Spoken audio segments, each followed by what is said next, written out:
Hello everyone. आज हमारा last topic रहेगा एक्सट्रैक्शन ऑफ मेटल के अंदर, that is the purification and refining.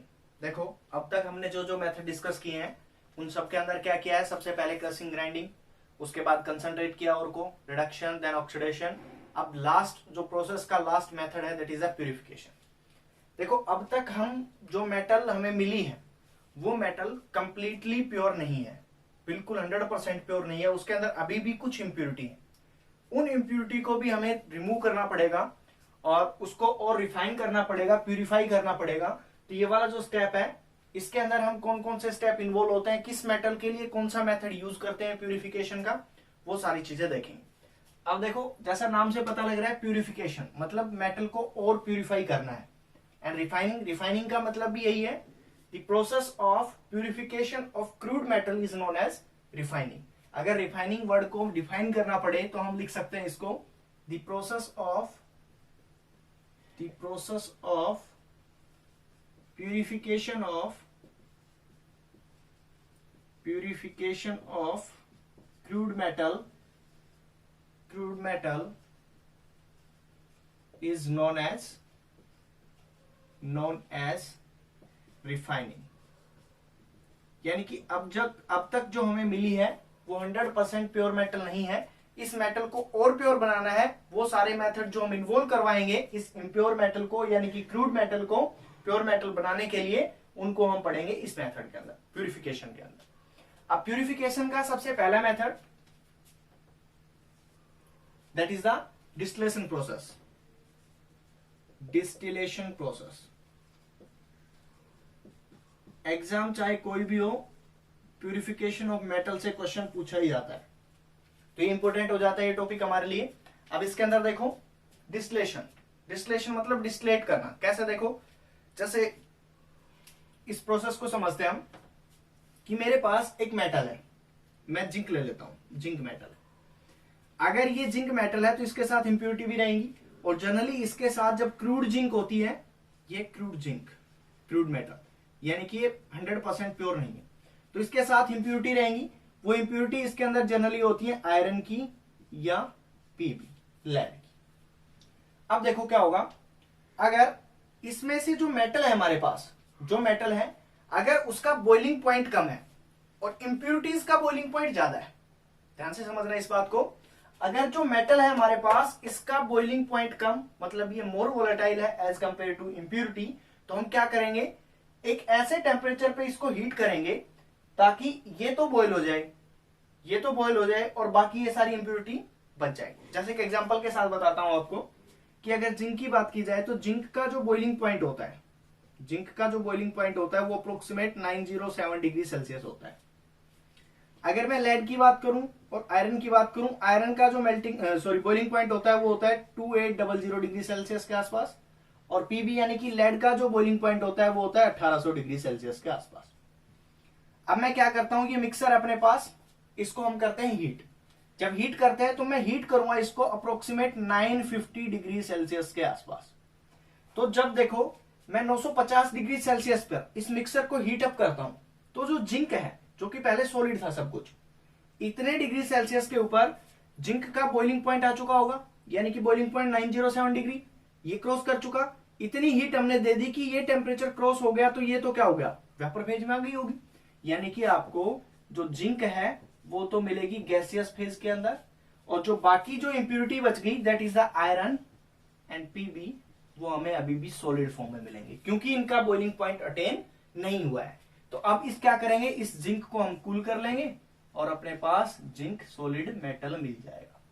तो ये वाला जो मेथड हमने अप्लाई किया इसको बोलते हैं डिस्टिलेशन प्रोसेस। इसका प्रिंसिपल क्या है, ये मेथड हम कब अप्लाई कर सकते हैं, ये मेथड हम प्यूरिफिकेशन ऑफ मेटल्स के लिए अप्लाई कर सकते हैं, उन मेटल्स के लिए जिनका बॉइलिंग पॉइंट कम होता है।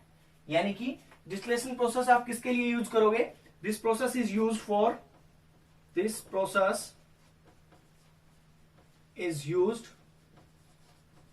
द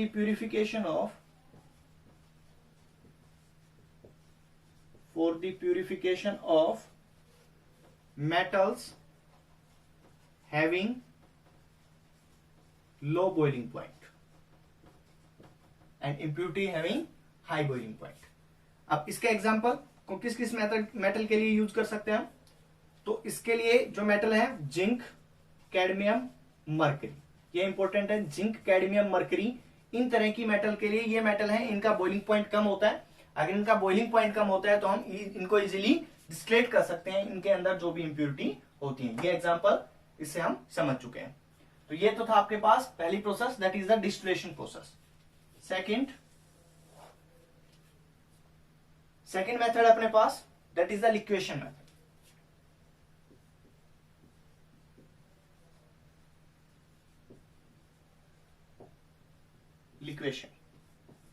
लिक्वेशन प्रोसेस होती है सेम इसी तरह की प्रोसेस है जैसी डिस्टिलेशन प्रोसेस थी। लिक्वेशन के अंदर क्या होता है कि जिस मेटल का मेल्टिंग पॉइंट कम होता है, ध्यान से सुनना, इसके अंदर उन मेटल्स के लिए अप्लाई करते हैं जिनका बॉइलिंग पॉइंट कम होता है, जिनका बॉइलिंग पॉइंट लो होता है। और ये लिक्वेशन प्रोसेस किसके लिए यूज करते हैं? जिनका मेल्टिंग पॉइंट, जिन मेटल का मेल्टिंग पॉइंट है, मेटल्स का जो मेल्टिंग पॉइंट है वो लो। मेटल्स का अगर मेल्टिंग पॉइंट लो होगा और इंप्यूरिटी है, जो इंप्यूरिटी है मेटल्स के लिए लो और इंप्यूरिटी के लिए हाई, इंप्यूरिटी के लिए मेल्टिंग पॉइंट हाई। अब इस लिक्वेशन प्रोसेस के अंदर क्या होगा? देखो, लिक्वेशन प्रोसेस के अंदर हम इस तरह की एक फर्नेस लेंगे, इस तरह की एक फर्नेस लेंगे, और ये जो फर्नेस होगी इस तरह से, ये फर्नेस ले लिया। अब इस फर्नेस के अंदर यहां पे इंप्यूरिटी, जो भी हमारे पास मेटल है, क्रूड मेटल, वो रखेंगे जिसके अंदर मेटल भी प्रेजेंट है और इंप्यूरिटी भी प्रेजेंट है। अब क्या करते हैं हम, इस फर्नेस, ये फर्नेस है आपकी, और यहां पे एक हम कंटेनर लगाते हैं। देखो क्या करेंगे, अब इसको हीट करेंगे, ये जो क्रूड मेटल है इसको हीट करेंगे। तो देखो, मेटल का मेल्टिंग पॉइंट लो है, मेटल का मेल्टिंग पॉइंट लो है और इंप्यूरिटी का मेल्टिंग पॉइंट हाई है। तो जैसे हम इसको हीट करना स्टार्ट करेंगे तो यहां से क्या होगा कि मेटल का मेल्टिंग पॉइंट लो होने की वजह से सबसे पहले मेटल मेल्ट होगी। अगर मेटल मेल्ट होगी तो इंप्यूरिटी से पहले मेटल है वो मेल्ट होके यहां से चलना स्टार्ट कर देगी और यहां पे आके इकट्ठा हो जाएगी। यानी कि इंप्यूरिटी पीछे रह गई, मेटल का मेल्टिंग पॉइंट लो होने की वजह से मेटल मेल्ट करना स्टार्ट कर गई, और ये जो स्लोप है इस फर्नेस के अंदर, ये जो स्लोप है इसके थ्रू जो आपके पास मेटल है, प्योर मेटल, वो यहां पे इकट्ठी हो जाएगी और हम बोलेंगे इसके अंदर क्या है, प्योर मेटल। यानी कि लिक्वेशन प्रोसेस क्या होती है, ये मेथड वहां पे यूज करेंगे। This method is use for the purification of metals which have low melting point and contains impurity of high melting point। इसके अंदर इस तरह की प्रोसेस करवाएंगे तो अपने पास मेटल का मेल्टिंग पॉइंट लो होने की वजह से मेटल यहां पे आके इकट्ठी हो जाएगी और इंप्यूरिटी पीछे रह जाएंगी। इस तरह का ये लिक्वेशन प्रोसेस किन मेटल्स के लिए यूज करते हैं? तो उनके एग्जांपल हैं, वो मेटल होंगी जिनका मेल्टिंग पॉइंट कम होता है, जैसे आपके पास लेड हो गया, टिन हो गया, लेड हो गया, टिन हो गया, बिस्मिथ हो गया, इन तरह की मेटल्स के लिए हम ये यूज करते हैं। तो second method is the liquation process. Third, refining का जो मेथड है वो हम डिस्कस कर रहे हैं, electrolytic refining. Third method is the electrolytic refining.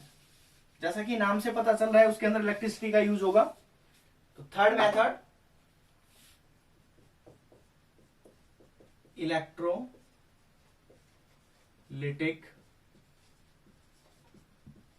Refining. देखो इसके अंदर क्या करते हैं,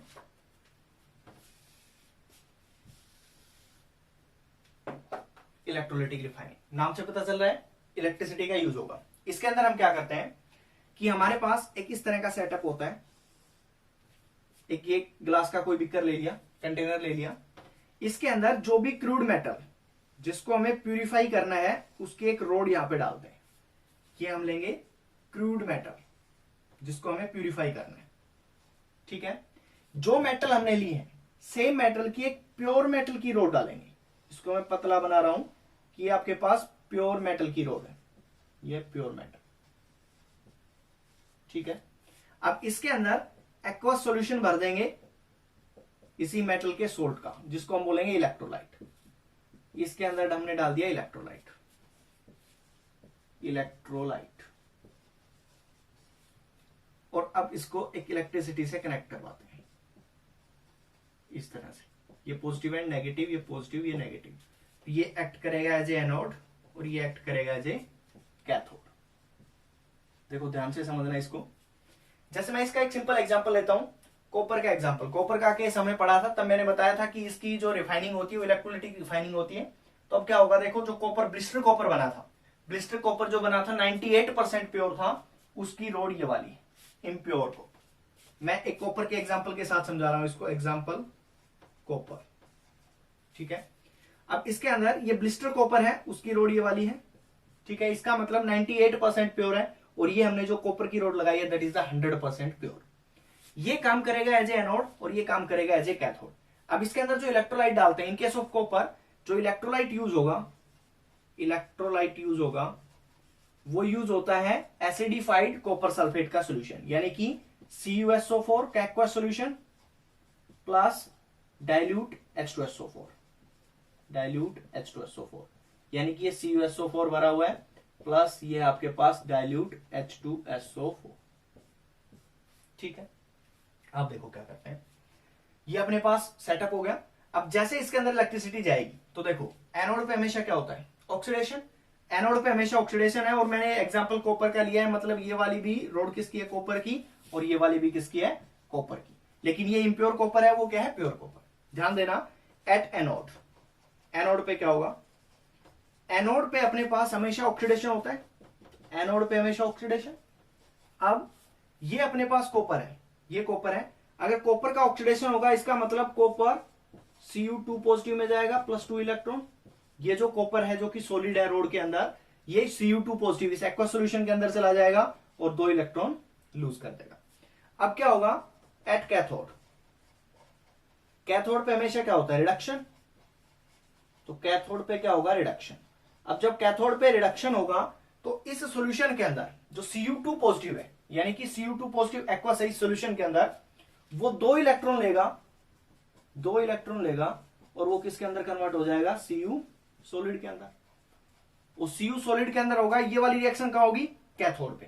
कैथोड हमने ये वाली रोड लगा रखी है। इसका मतलब क्या हुआ, ध्यान से सुनना, कि ये वाली जो रोड है, ये वाली रोड है, कॉपर सॉलिड है, वो Cu2 पॉजिटिव यानी कि इस सॉल्यूशन के अंदर जा रहा है।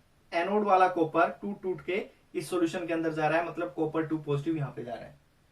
और इसके अंदर कैथोड पे क्या होगा, कॉपर 2 पॉजिटिव है, 2 इलेक्ट्रॉन लेके वो कॉपर बना रहा है, मतलब, और ये रिएक्शन कहां पे हो रही है, कैथोड पे, यानी कि कॉपर यहां पे डिपॉजिट होता जा रहा है, इस सॉल्यूशन से कॉपर यहां पे डिपॉजिट होता जा रहा है, ठीक है। तो अल्टीमेटली क्या होगा कि ये वाली जो रोड है ये टूट के इस सॉल्यूशन में जाएगी, सॉल्यूशन में से फिर कैथोड पे जाके चिपक जाएगी। इसका मतलब ये हुआ कि यहाँ पे जो कॉपर है, प्योर कॉपर है, कॉपर तो निकल के यहाँ पे स्टिक हो गया, बाकी इसके अंदर जो इंप्यूरिटी थी, यानी कि इंप्यूरिटी किसकी हो सकती है, इसके अंदर जिसकी भी इंप्यूरिटी रही हो, चाहे वो एजी रहा हो, एयू रहा हो, चाहे इसके अंदर प्लेटिनम रहा हो, कुछ भी रहा हो, वो सब इंप्यूरिटी क्या है, वो बिल्कुल नीचे आएंगी और नीचे आके यहाँ पे इकट्ठा हो जाएंगी इस तरह से, जिसको बोलते हैं एनोड मड। इसको बोला जाएगा एनोड मड। इसके अंदर इंप्यूरिटी जो इस मेटल, इस क्रूड मेटल के अंदर प्रेजेंट थी, वो सारी की सारी इंप्यूरिटी यहाँ पे इकट्ठा हो जाएंगी। यानी कि इलेक्ट्रोलाइटिक रिफाइनिंग क्या होगा, इलेक्ट्रोलाइटिक रिफाइनिंग के अंदर हम क्या बोलेंगे, इलेक्ट्रोलाइटिक रिफाइनिंग के अंदर in this process a crude metal rod, या हम बोले कि impure metal rod is taken as cathode and pure metal rod is taken as, impure metal rod is taken as anode and a pure metal rod is taken as cathode. And when we pass electricity, then the metal from impure rod connected to pure rod. यानी कि जो आपके पास cathode की जो road है उसके ऊपर जो आपके पास मेटल है वो यहां से निकल के यहाँ पे क्या हो जाएगी, स्टिक हो जाएगी। अब इस इलेक्ट्रोलाइटिक रिफाइनिंग के अंदर हमने कॉपर का केस लिया, इसी तरह से हम इसके थ्रू बहुत सारी मेटल है जिनका हम इलेक्ट्रोलाइटिक रिफाइनिंग कर सकते हैं, लेकिन बहुत सारी मेटल के लिए ये कॉस्टली होता है, ये प्रोसेस कॉस्टली होती है, तो हम गिनी चुनी मेटल्स के लिए अप्लाई करते हैं। और ये जो आपके पास इलेक्ट्रोलाइटिक रिफाइनिंग है, एक तो कॉपर का एग्जांपल हो गया, एक एग्जांपल हो गया आपके पास जिंक, जिंक को भी हम यूज कर सकते हैं। इसके अंदर हमने कॉपर यूज किया, इम्प्योर कॉपर एनोड ऑक्सीडेशन हुआ, कॉपर 2 पॉजिटिव सॉल्यूशन में गया, सॉल्यूशन से दोबारा से इस रोड पे जाके स्टिक हो गया। अब इसको हम उतार लेंगे और इसको निकालने के बाद जो अपने पास जो भी कॉपर आएगा that is the pure copper. तो ये इलेक्ट्रोलाइटिक रिफाइनिंग थर्ड मेथड था, किसका? रिफाइनिंग का। अब तक हमने पढ़ा रिफाइनिंग के अंदर सबसे पहले डिस्कशन जिन मेटल का बॉइलिंग पॉइंट लो होता है उनके लिए अप्लाई करते हैं, एग्जांपल जिंक, कैडमियम, मरकरी। उसके अंदर क्या होता है, एक फिक्स टेम्परेचर पे हीट करते हैं, तो मेटल का बॉइलिंग पॉइंट लो होने की वजह से वो वेपर बना देता है और उन वेपर को हम अलग से कलेक्ट कर लेते हैं, इंप्योरिटी पीछे रह जाती है। सेकंड प्रोसेस थी लिक्वेशन, इसके अंदर उन मेटल्स के लिए अप्लाई करते हैं जिनका मेल्टिंग पॉइंट लो होता है और उनके साथ इंप्योरिटी है उनका मेल्टिंग पॉइंट हाई होता है। तो इसके अंदर क्या होगा, जो एग्जाम्पल है जैसे लेड हो गया, टिन हो गया, बिस्मिथ हो गया, इनके लिए ये अप्लाई करते हैं। इनको हम जब हीट करेंगे किसी भी एक फर्नेस के अंदर तो क्या होगा, इनका मेल्टिंग पॉइंट लो होने की वजह से ये पहले मेल्ट होके और प्योर मेटल हमें कलेक्ट हो जाएगी और जो बाकी इंप्योरिटी है वो एज इट इज बच जाएंगी। इलेक्ट्रोलाइटिक रिफाइनिंग जनरली यूज की जाती है कॉपर के लिए, जिंक के लिए, बहुत सारी मेटल के लिए भी हम यूज कर सकते हैं। और इसके अंदर क्या होता है, ये इलेक्ट्रिसिटी प्रोवाइड की जाती है, इम्प्योर रोड से मेटल निकल के प्योर रोड पे ऊपर स्टिक कर जाती है। तो ये तीन मेथड थे, John refining, vapour phase refining और क्रोमेटोग्राफी टेक्निक, वो हमारी रहती है, वो हम नेक्स्ट लेक्चर में इसको कवर करेंगे।